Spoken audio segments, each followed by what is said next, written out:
Reiniciamos la transmisión de nuestro programa Visión Global Más Plus, segmento número 4, programa 188. Recordamos la etiqueta de la semana: nadie detiene al pueblo valiente, al bravo pueblo de Venezuela. Aquí tenemos nuestro número de contacto para que se comunique con nosotros, 412-065-1749. Este segmento número 4 lo dedicamos a opiniones, informaciones, a noticias globales, internacionales. Tema de introducción: ONU pide reconsiderar la integración plena de Palestina como Estado. La noticia: la Asamblea de la ONU aprobó una resolución para pedir la integración de Palestina como Estado de pleno derecho, una decisión que compete al Consejo de Seguridad. Así lo han votado una abrumadora mayoría de 143 estados de los 193 miembros de la ONU. Solo 9 países se han posicionado en contra, mientras que 25 se han abstenido en esta resolución, que fue copatrocinada por España, Irlanda, Noruega y Bélgica, junto a más de 70 países. Además de Estados Unidos e Israel, han votado en contra Argentina, República Checa, Hungría, Micronesia, Nauru, Palau y Papúa Nueva Guinea. La autoridad palestina afirmó que el voto en la Asamblea General de la Organización de las Naciones Unidas para otorgar derechos adicionales a los palestinos demuestra que Palestina merece ser miembro de pleno derecho de las Naciones Unidas. Bueno, qué lamentable.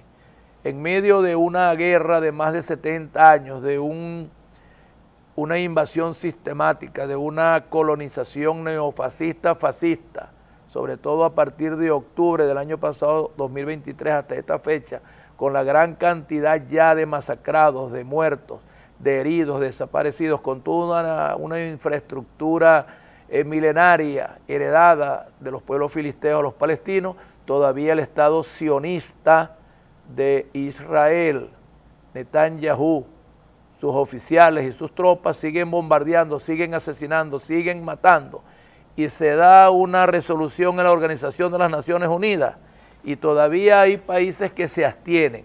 ¿Por qué se abstienen? Es que están de acuerdo en estas masacres, están de acuerdo al exterminio, al genocidio, al holocausto del pueblo palestino en su totalidad. ¿Por qué se abstienen? ¿Cuáles son los intereses sobre el pueblo palestino? Pero peor los que rechazan esa resolución, como siempre, imagínense. Estados Unidos, Israel han votado en contra aparte de Argentina. Qué lamentable la Argentina, el pueblo noble de Argentina, liderado por San Martín, su presidente fascista, señor Milei. ¿Cómo usted está en contra de que definitivamente se le dé pleno derecho como Estado miembro de la Organización de las Naciones Unidas a Palestina, cuya decisión ya se resolvió hace más de 70 años? En 1947 la decisión del Consejo de Seguridad de las Naciones Unidas aprobó la creación del Estado israelí, Estado sionista de Israel, y también aprobó la creación del Estado de Palestina. 70 años después, invasiones, guerras, masacres, muertos, actos terroristas de Estado, del Estado sionista israelí, todavía estos países se oponen, igual que la Argentina, la República Checa, la antigua Checoslovaquia, Hungría, Micronesia, Nauru, Palau y Papúa Nueva Guinea votan en contra. Bueno, a toda la Organización de las Naciones Unidas no le queda sino que el señor Guterres, presidente, secretario general, apriétese esos pantalones y decida ya: o pare la guerra, cree el Estado Palestina, o renuncie al cargo y que otras organizaciones multilaterales asuman el rol del equilibrio, de la convivencia, de la reciprocidad en hermandad de todos los países del mundo, porque no puede existir una Organización de las Naciones Unidas fundada, o su carta fundacional, desde octubre de 1945, al final de la Guerra Mundial, que sustituye a la Alianza, creo se llamaba así, o la Sociedad de Naciones, que precedieron también la Primera Guerra Mundial de 1914-1917. se crea la Organización de las Naciones Unidas con todos los países miembros. ¿Para qué? Bueno, para la convivencia, la paz mundial, el equilibrio entre las naciones, la protección de las vidas, la protección del ambiente, de la flora, de la fauna.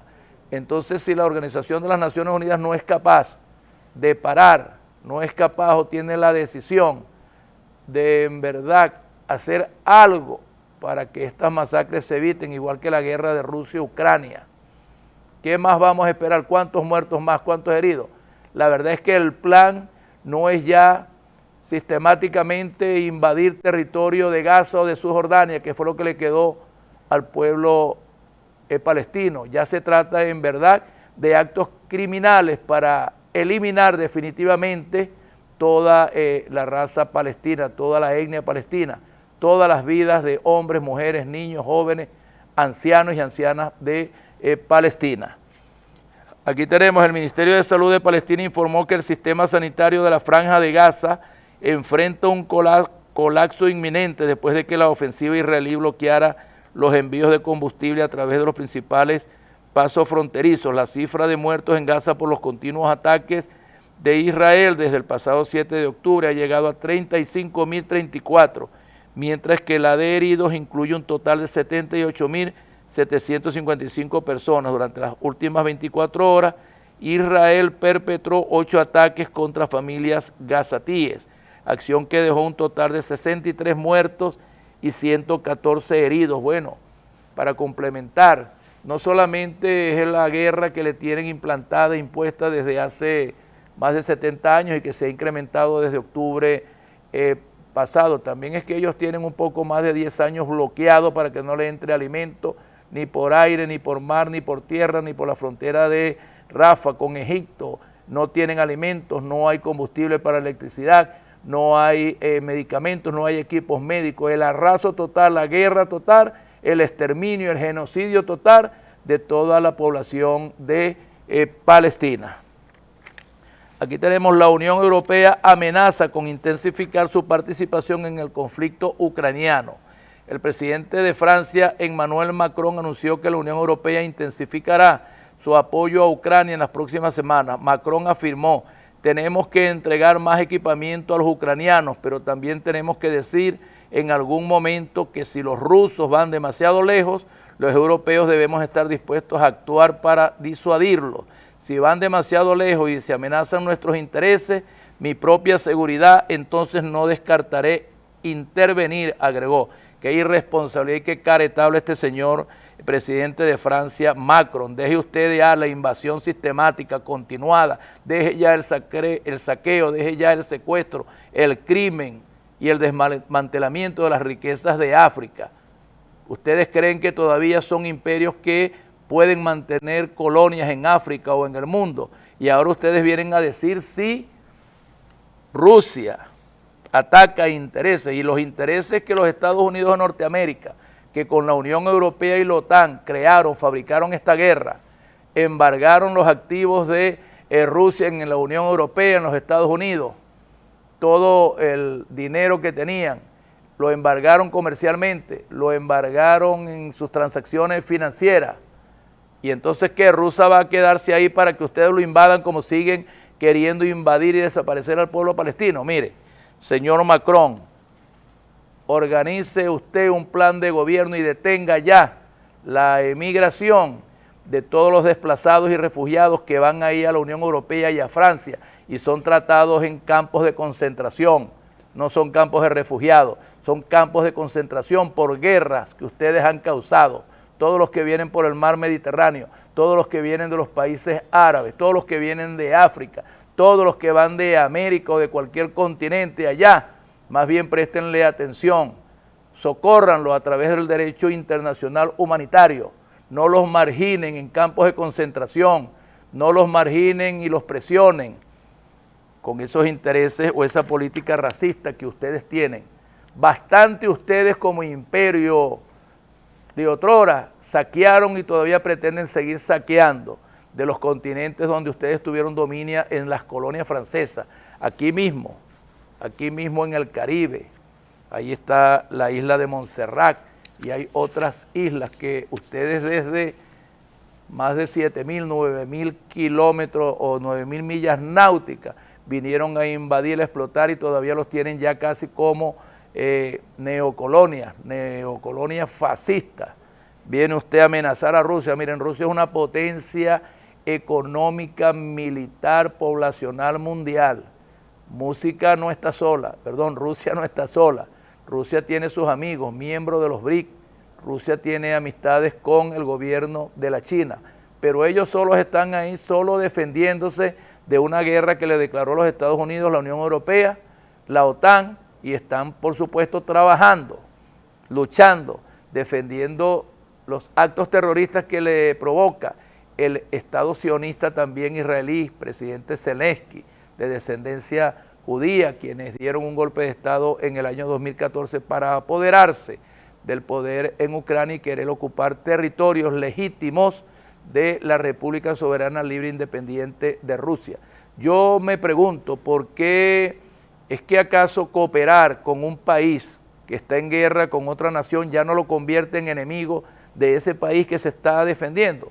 Yo creo que ya Rusia debe dar respuesta no solamente a los países miembros de la OTAN, no solamente a los países miembros de la Unión Europea, sino al mismo Estados Unidos de Norteamérica, ese imperio, ¿verdad? Porque Rusia también tiene sus aliados, porque no solamente es responsable del daño que hace el mono, sino también es responsable aquel criminal que le da la hojilla. Es decir, si los Estados Unidos de Norteamérica, la Unión Europea, cooperan con créditos, con inversiones, con armas, con misiles, con portaaviones, con aviones, con Ucrania, para que invada Rusia o le gane la guerra a Rusia, una guerra que ya Ucrania tiene perdida. Esa es una guerra con una derrota ya cronológicamente anunciada.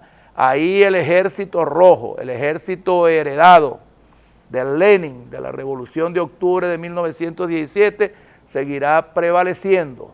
Así como acabaron con la dinastía de los zares, también van a acabar con otros imperios. Rusia demostró que el gran país, la nación, que lamentablemente tuvo víctimas de la Segunda Guerra Mundial, fue Rusia, unos 30 millones, entre población civil y soldados. En medio de ese clima intenso de invierno fueron los rusos, los primeros que llegaron ahí a Alemania, a la capital de Alemania, a Berlín. Cuando ya los norteamericanos llegaron, ya los rusos tenían ahí una semana. Esa es la verdad, pero a nosotros en las películas esas norteamericanas de Hollywood, había una serie, recuerdo yo cuando era pequeño, Combate, ahí los que salen ahí son los norteamericanos, a veces sale un inglés, un francés, le dan mucha importancia a Winston Churchill, y le dan mucha importancia a Patton, y le dan mucha importancia a Eisenhower. ¿Y dónde está la importancia que debemos darle a Stalin, quien por supuesto defendió los intereses de las naciones libres del mundo ahí en Europa, defendió a Rusia, convirtieron Rusia en lo que fue la Unión de Repúblicas Socialistas Soviéticas? ¿Gracias a quién se ganó esa guerra? Gracias a Stalin. Y aun cuando Patton, general de ahí de los Estados Unidos de América, Eisenhower, el mismo Winston Churchill, no querían ni sacarse una foto con Stalin, bueno, fueron verdaderamente los soldados rusos y el pueblo ruso el que puso las víctimas y los que en verdad son merecedores de la victoria en la Segunda Guerra Mundial. No leamos ni veamos solamente películas de Hollywood o libros o discursos de Winston Churchill o discursos de... No. Vamos a leer y vamos a ver objetivamente la verdadera historia de la Segunda Guerra Mundial. ¿Quién la inició? ¿Dónde se inició? ¿Por qué se inició? El exterminio, el genocidio, el holocausto para el pueblo judío y la defensa de los aliados por el fin de la guerra, lo lideró definitivamente Stalin y el Ejército Rojo. No tengan dudas de eso. Aquí tenemos otra noticia. Bueno, yo me perdí aquí porque me emocioné un poco. Por aquí dice: Consejo Presidencial de Transición de Haití anuncia cambios operativos. El Consejo Presidencial de Transición de Haití, instalado el 26 de abril pasado, anunció que su presidencia será rotativa y el voto mayoritario ascenderá a 5 integrantes a la hora de tomar grandes decisiones de acuerdo con la resolución 4 políticos asumirán el poder en turnos de 5 meses específicamente o respectivamente hasta que se realicen las elecciones generales. El texto insiste en la necesidad urgente de actuar con rapidez y eficacia dentro de las limitaciones del periodo de transición de 21 meses. Asimismo, califica este elemento como factor decisivo para el éxito, una vez que cada consejero asuma la función presidencial del CPT. Bueno, ojalá y ya desaparezca la idea de traer tropas de Kenia, tropas de Surinam, tropas o cascos azules de la ONU, o peor, los marines norteamericanos. ¿Por qué esperar 21 meses? Haití, la soberana república, primera república que se independizó del imperio francés, libre, quien hospedó a nuestro general Bolívar y a todos los héroes de la patria para venir a Venezuela a lo que fue la campaña de los Cayos y entrar ahí por el oriente del país y terminar en febrero de 1819 en el Congreso de Angostura y la creación de la Tercera República, la República de la Gran Colombia. Bueno, ¿qué está pagando Haití? Azotada por terremotos, por maremotos, por huracanes, por los gringos, invadida ya en más de 2 oportunidades, por la Organización de las Naciones Unidas, bandas criminales, por supuesto, mercenarios financiados, auspiciados por la CIA, por los Estados Unidos, por el Ejército, por el Comando Sur, por las mafias del narcotráfico de Colombia, han asesinado al presidente, tienen una revuelta social ahí interna, haitianos y haitianas matándose entre sí en una guerra de bandas criminales que no termina. No esperemos 21 meses, primero vamos a solucionar el problema según la Carta Fundacional de la Organización de las Naciones Unidas y vamos a prestarle a Haití la colaboración, la reciprocidad. ¿Dónde está la Corte Internacional de Justicia? ¿Dónde está la Corte Penal Internacional sobre todo el agravio que se le ha hecho al pueblo de Haití, a su Estado soberano, libre, independiente? Han utilizado a Haití como tránsito para grandes cargamentos de droga, de combustible, de gasolina, de negocios ilegales. ¿Y quién financia eso? ¿Y quién está financiando o está interesado en que esa guerra y que ese conflicto esté ahí? Yo no tengo dudas de que es los Estados Unidos de Norteamérica. Así que, señor Biden, deje de meterse con Haití, Organización de las Naciones Unidas, cumpla en verdad con la filosofía de la Carta Fundacional de la Organización de las Naciones Unidas y vayan a Haití allá, ojalá, y Xi Jinping esté pensando en invertir allá en Haití para que vean que si hay trabajo, si hay generación de empleo, de riqueza, por supuesto los pueblos encaminan a convertir su territorio en un territorio de paz, progreso y oportunidades, como estamos haciendo allá en Padilla. Así de sencillo. Bueno, aquí tenemos otra noticia de este segmento. Petro plantea construir acuerdo nacional en Colombia.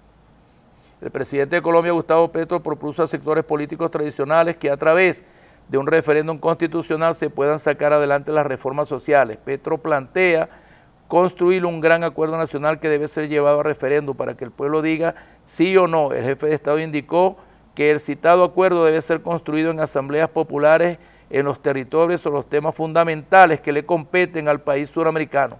Vamos a un video con Petro y regresamos con los comentarios. Yo los invito, en vez de provocar esa violencia y esa ruptura generacional de la historia de Colombia a la que locamente están tratando de llevar, creyendo que el pueblo se va a quedar quieto, creyendo que el pueblo se va a asustar cuando quieran evadir las consecuencias del voto popular en el año 2022. Yo los invito más bien a construir juntos, a pensar en el futuro, ya no tanto en el pasado, a dejar las falsas aristocracias que no son aristócratas, a pensar, a dejar de pensar que la democracia es hereditaria.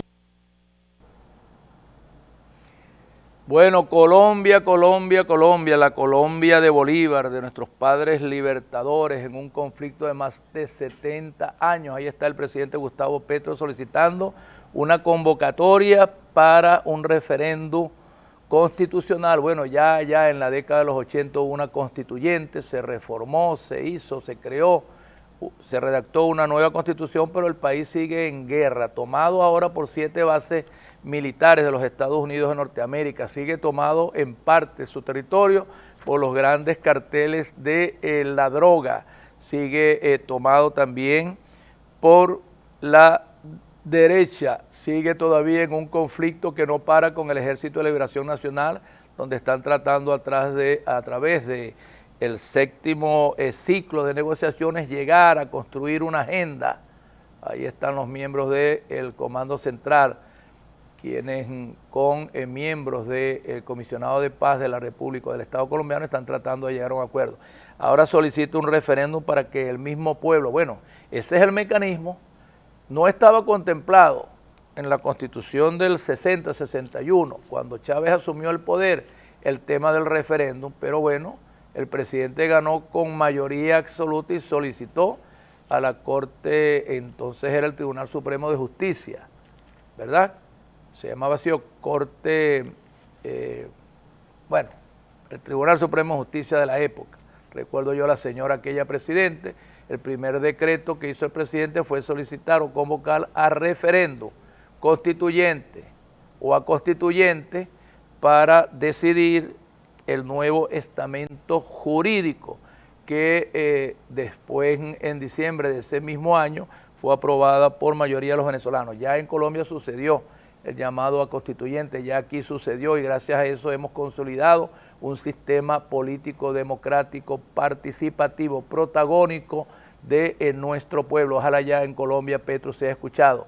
Habla tímidamente ahí de un referéndum constitucional. Señor Petro, Gustavo Petro, convoque al pueblo a una constituyente, redacten una nueva constitución con todos los sectores, con todos los entes políticos, públicos, sociales, gremiales, sindicales, con las mismas guerrillas, las que ya firmaron acuerdos de paz y los que no han firmado acuerdos de paz, llame a constituyente y redacten una nueva constitución, la Constitución Bolivariana de Colombia, una nueva constitución que en verdad devuelva a los colombianos legítimos derechos para todos, en igualdad de condiciones, de inclusión.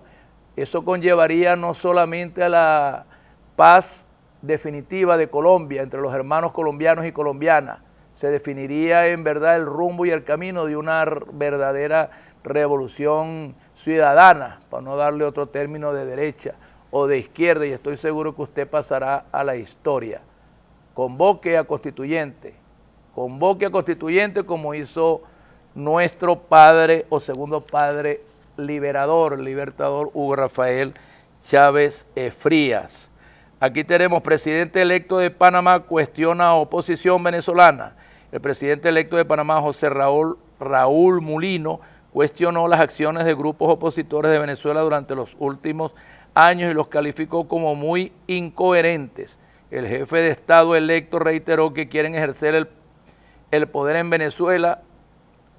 Reiteró que quien ejerce el poder en Venezuela es el presidente Nicolás Maduro. Además hizo referencia a las elecciones presidenciales del próximo 28 de julio, indicando que aspira a que el pueblo venezolano decida en paz su futuro. Así lo venimos decidiendo. Aquí se dan elecciones cada 6 años para presidente de la República. Nos toca el 28 de julio de este año 2024, según lo dicta esta soberana Constitución de la República Bolivariana de Venezuela, la ley del poder electoral. El Consejo Nacional Electoral ya convocó a elecciones. Interesante esta reflexión que hace el nuevo presidente José Raúl Mulino, donde cuestiona la actitud de la oposición, donde reconoce la legitimidad del presidente Nicolás Maduro Moros, que fue electo en mayo del año 2018 para el periodo 2019-2025 y que seguro será reelecto ahora en julio para el periodo 2025-2031. Sin Deresi tiene este nuevo presidente. En este momento ya la oposición debe estarlo bombardeando y ya los gringos, la CIA, el Departamento de Estado, la DEA deben de estarle montando ya su falso positivo para seguro desacreditarlo por estas declaraciones y seguro seguirle un juicio y terminará como han terminado todos aquellos que apoyan la revolución bolivariana y la verdad de lo que está pasando aquí en Venezuela. Bueno, no, o se me pasó por alto el video de José Raúl Molino, pero ya hice el comentario. Vamos a saludar aquí a las personas que nos escriben por las redes sociales para ir con un video e ir al último segmento número 5. Aquí nos saluda Silena Dayana, Imperia Villa, saludos, Corina Zambrano, saludos, Onnieli San, saludos, Gaby Briceño, saludos, Ricardo Pascualillo, saludos, Anthony Molero, saludos, Kenia Fuimayor, saludos, Isabel Acevedo, saludos, María Balbuena, saludos, María Almarza, saludos, Rafael Suárez, saludos, Molero Díaz, saludos, Carlos Prieto, saludos, Adrián Morán, saludos, Indira Fernández, saludos a nuestra alcaldesa de La Guajira, Emirle Vargas, saludos, Luisa Vera, saludos, Yerly García, saludos, Juan Medina, saludos, Jesús Espina, saludos, Luciano Rangel, saludos, Daniel Portillo, saludos, José Valencia, saludos, Jesús Espina, saludos, Fabiola Mato, saludos, María Angélica, saludos, Juan Casas, saludos, Cristina Barrio, saludos, Antonia Urdaneta desde Pueblo Nuevo, Península de San Carlos, le enviamos saludos, alcalde, ¿cómo está? Mi gorda la nena. Bueno, aquí tenemos Ramírez Bracho, saludos, Eddie Aguirre, Brigadas Socialistas Territoriales para el Vivir Bien Ciudadano de Almirante Padilla, excelente, va a ser la joya de la corona, profesor. Humberto Rincón, saludos, alcalde, excelente programa, gracias al gordo Humberto Rincón. Antonieta Marcano, saludos, Daisy Nava, saludos, Israel Mora, saludos, Iraluz González, saludos, Andrea Márquez, saludos, Paola Díaz, saludos, Lorena Barrios, saludos, Xiomara Pérez, saludos, Miguel Morillo, saludos, Milena Linares, saludos, Yamilex Cepeda, saludos, Luz Sánchez, saludos, Luis Borja, saludos, Ángel Benavides, saludos, Geraldín Rincón, saludos, Milady Sánchez, saludos, Orángel Paz, Alberto Así se habla, alcalde comandante, gracias Orángel. Comandante 1, tienes todo un pueblo que lo respalda por el bienestar y por el vivir bien ciudadano, gracias.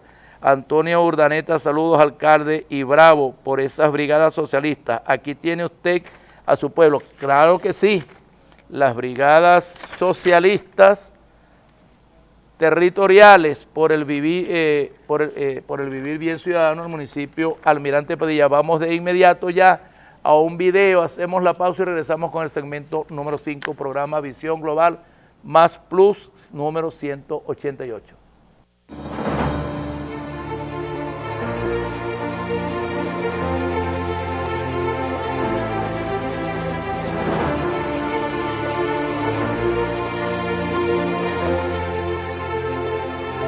Estoy en la escuela Simón Bolívar, en el campamento de refugiados Auserd de la República Árabe Saharaui Democrática. Probablemente muchos, la mayoría de ustedes, no conocían que existía esta escuela, que fue construida, financiada, proyectada, ideada en 2011 por los gobiernos de Cuba y de Venezuela, para darle educación de primer nivel, superior, a los estudiantes de la República Árabe Saharaui, refugiados que no tenían una institución así en su tierra y que gracias al internacionalismo de estos gobiernos pudieron acceder allá. Hoy es un día muy importante porque es el día de la graduación de estudiantes. Así que vamos a mostrar un poquito de qué se trata esto junto a Telesur.